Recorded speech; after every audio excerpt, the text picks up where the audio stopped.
My name is Henry Walsh, and I'm 30 years old. Last month at a family dinner, my parents dropped a bombshell. Stop being selfish, Mom snapped, slamming her fork down. That store is a free house. Sell it to your sister or you're no longer our son. Silence detonated around the table. My sister smirked. She thought she'd won.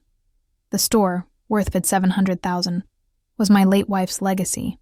They thought I'd cave. I didn't. I smiled, stood, and walked out. They had no idea what was coming. A week later, they marched into the store with a realtor, ready to take over. Oh, they wished they'd never set foot inside. Want to know why? Buckle up. 7 years ago, at a bustling Birmingham art fair, I met Nora Fisher. Her laugh was easy, her mind razor sharp. We traded ideas about design and sustainability over coffee until closing. Nora had a dream, a natural food store in 5 Points, organic produce, local vendors, a place that felt like home. I was freelancing as a graphic designer. Deadlines, drafts, invoices, repeat. But Nora's passion swallowed me whole. We sketched the future on napkins. She tackled the numbers, secured a $300,000 loan, haggled with suppliers, sorted permits. I designed the brand, the logo, signs, tags, warm and clean and quietly proud. 2 years of late nights and sticky notes later, the doors opened, valuation. $700,000. Our pride, our partnership, our promise to the neighborhood. Nora wasn't just a dreamer. She showed up. She sanded shelves on weekends, charmed vendors, drew expansions on napkins at 1 a.m. We'd eat takeout on the floor of our tiny apartment and plan a mini chain. My freelance work took off. Clients loved my minimalist style, but the store was ours, kids someday, trips, a bigger home. Then, one stormy night, everything changed. Nora was driving back from a supplier in Montgomery when a truck ran a red light. The police called at 1 a.m. By the time I reached the hospital, she was gone. Grief hit like a riptide. No sleep, no appetite, just motion.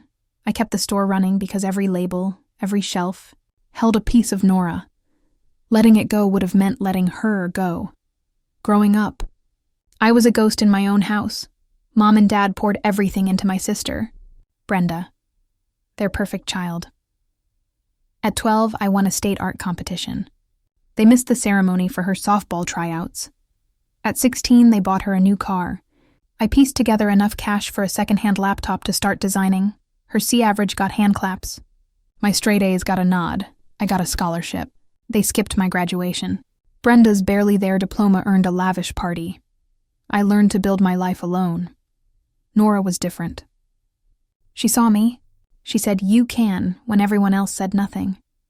When she died, the silence returned. Mom and Dad never saw the store. To them, it was a vending machine spitting out money. Theirs. For Brenda. They assumed I'd fold. This time, I didn't. A week after that dinner, I sat across from Lewis Bennett, my lawyer.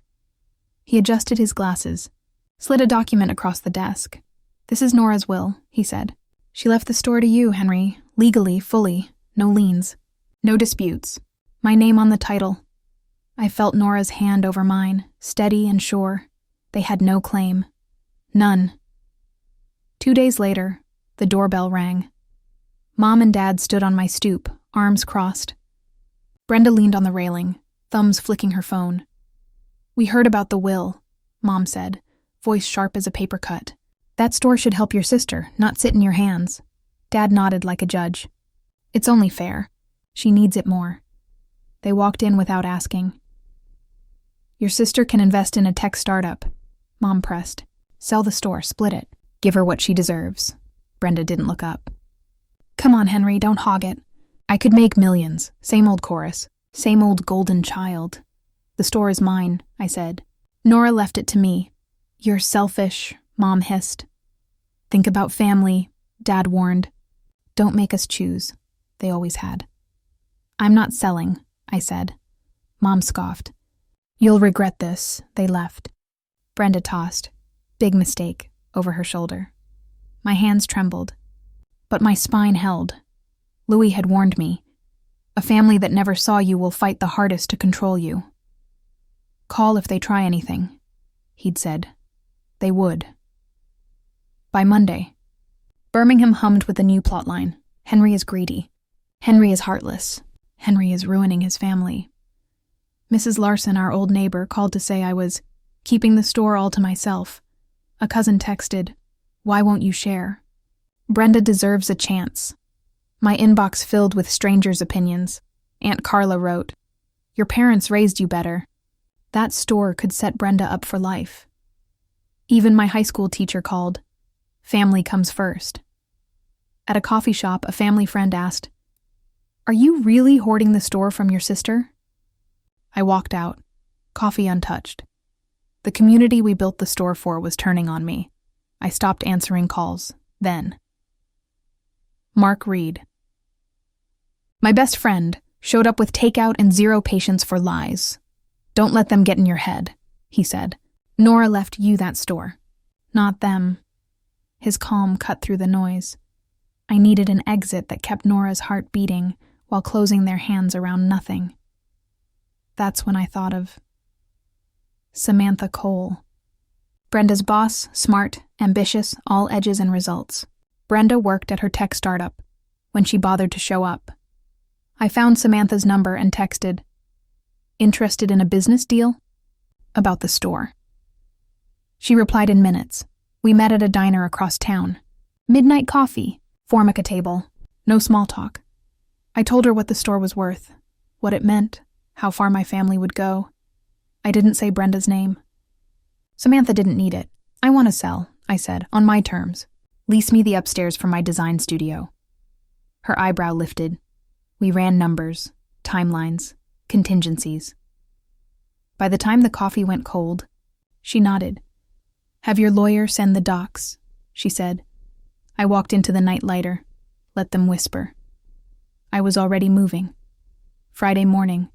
I was restocking apples when the bell chimed. Mom, Dad, Brenda, and a realtor, Derek Clark, clipboard in hand. Cologne like fresh asphalt. "We're here to settle this," Mom announced. "Derek has a buyer. Sign today," Dad's jaw set. Enough games. Brenda smiled like someone who thought the universe was a vending machine. Derek offered a smooth smile. "Cash offer, Henry. Clean slate." They thought I was cornered. "You might want to hold that paperwork," I said. The back door swung open. Samantha Cole stepped in.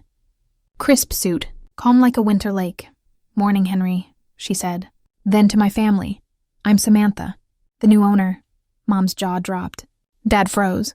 Brenda's smirk died. Derek fumbled his clipboard. "New owner?" "I bought the store last week," Samantha said. "Deal's closed," Dad sputtered. "Outrageous. You can't just sell without telling us." "I didn't need your permission," I said. "Nora left it to me," Brenda pointed at Samantha. "You're my boss. How could you do this?" Samantha didn't blink. "Business is business." I wasn't done. "I'm leasing the upstairs," I said, nodding toward the staircase. "My design studio. I'm not going anywhere." Mom's voice went shrill. "You're leasing from her after all we've done for you?" All they'd done was choose Brenda. Over and over.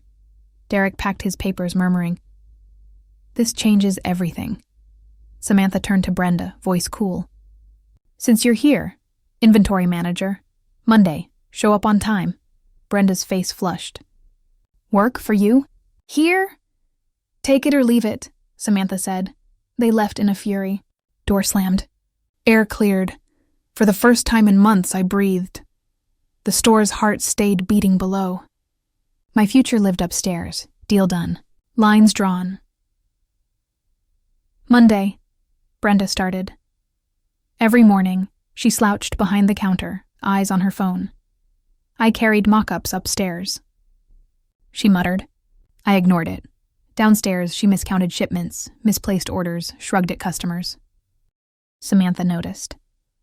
"She's not cut out for this," she said, pulling me aside. "I gave her a chance because you asked." "She's on thin ice," I nodded. Brenda had never faced a consequence that stuck. Meanwhile, Mom and Dad hired a lawyer. Roger Tate. Slick suit, slicker hair. Louis called that evening, voice steady. They're claiming the sale was fraudulent. That you coerced Samantha, I laughed. Coerce Samantha? Good luck. Next day, Louis spread the contract on his desk. Witnessed, notarized, filed. This is ironclad, he said. They don't have a case. The lawsuit dragged. Hearings, affidavits, invoices. Mom called late, voice sharp as a thorn. You're tearing this family apart, Dad piled on. We're doing this for Brenda's future. You never cared about mine, I said. This is Nora's gift, not Brenda's. They hung up. The weight stayed, but the tide turned. Clara Evans. My neighbor brought cookies and backbone. I've heard what they're saying, she told me. I know better. You've always been the worker. Leonard Hayes. A gruff grocer who'd known Nora, grabbed my arm at the farmer's market. Your folks are spreading lies, he said. Not on my watch. Their voices cut through the fog. Customers came back. Smiles replaced side eyes. Upstairs, I landed a big client, a cafe rebrand. Hours of sketching, long nights, music low, pencil moving. I found my rhythm again. A month later, Louis called triumphant. Judge dismissed their case. The sale stands. I sank into my chair and felt the ground hold. Mom and Dad had thrown money at a wall that didn't move. Brenda scowled behind the counter. Samantha shook her head. One more inventory mess-up and she's gone. I kept working. By the end of the second month, Brenda blew a shipment so badly it cost thousands. Samantha called her in. Thin walls meant thin secrets. You're done, Samantha said. Brenda stormed out, apron on the counter, door flung wide. She didn't look at me. I didn't chase her. News moved fast. Clara said my parents were selling their Birmingham house, moving to Georgia near my aunt. They're over this place, she said. They hadn't texted since the verdict. Before they left, Mom sent one message. You've made your choice. I didn't reply. I chose peace. Upstairs, my studio thrived, pitched a partnership over coffee. You design, I market. We go bigger, I hesitated. Partnerships can cut as easily as they bind, but Mark had never wavered. We shook hands. Reed and Walsh Creative. First project, a bakery rebrand, caught fire. Sleek logos, clean menus, packaging that felt like a hug and a promise. Soon, restaurants called, boutiques, a startup in mobile. Downstairs, Samantha modernized the store. Coffee bar, community night. The bones stayed honest, produce, local goods, but the heartbeat picked up. Clients visited my studio, then grabbed a latte, then posted about both. One evening, Mrs. Thompson caught me locking up. This place feels alive again, she said. Nora would be proud. I swallowed hard and nodded. The battleground had become a garden. 6 months later, sun spilled across my desk, warming a new project pinned to the wall. My parents were gone, from Birmingham and my life. I sent one final text months ago. I wish you well, but I'm done. No reply. None needed. Downstairs, the store hummed. Upstairs, Reed and Walsh pulsed. Clara stopped by weekly, each time with a new neighbor in tow. You have to see what Henry's building. Leonard sent customers my way like a quiet parade. The city that once whispered now spoke my name without flinching. A young artist visited one evening, voice small but certain. I heard how you stood up to your family. It gives me hope. Her words sat beside my coffee and didn't leave. We were featured in a local magazine. Birmingham's Rising Creatives. Mark framed the article and hung it in our office. We're just getting started, he said. He was right. I wasn't surviving anymore. I was steering. I think about Nora a lot. About the future we drew on napkins. The stores. Value, 700,000 used to be a number people wanted to carve into me. Now it's a symbol, Not of what I lost, of what I protected. Didn't keep the deed. I kept meaning Aunt Samantha runs a tight ship. My lease keeps my space mine. We nod in the stairwell like co-captains sharing the sea. Brenda's social media went quiet. Clara heard she'd taken a low-paying job in Georgia. I don't feel triumph, just closure. We all live with the math we make. One night, I locked the glass door and looked up at the sign Nora and I chose. The letters caught the streetlight and glowed. I stood there a moment, hands in my pockets, the city breathing around me. I thought of the kid who learned to make himself small, the husband who learned how to break and keep moving, the man who learned that love sometimes means saying no. My life isn't perfect, it's mine, and that's enough. So here it is, plain and simple. They tried to take what wasn't theirs. I let go of what I didn't need. I held on to what mattered.